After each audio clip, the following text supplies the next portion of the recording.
আসসালামু আলাইকুম। আজকে আমরা বানাবো কুলেখাড়া পাতার চপ। স্বাদ মতো লবণ, লঙ্কা গুঁড়ো, ধনিয়া গুঁড়ো এবং সবজি মশলা দিয়ে দিতে হবে। যতটা প্রয়োজন জল দিয়ে ভালো করে গুলে নিতে হবে।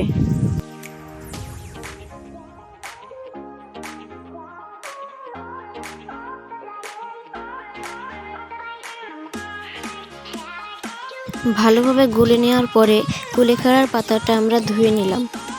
এরপরে কড়াটা বসিয়ে দিয়ে হালকা তাতিয়ে নিয়ে এর সাদা তেলটা দিয়ে দিলাম।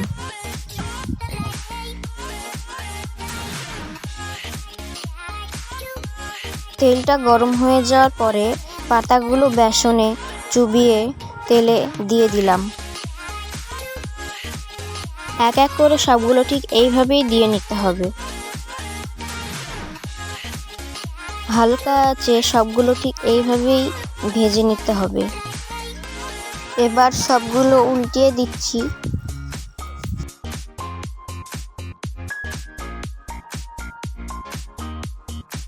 সবগুলো ভাজা শেষে তুলে নিচ্ছি। তৈরি আমাদের কুলেখাড়া চপ।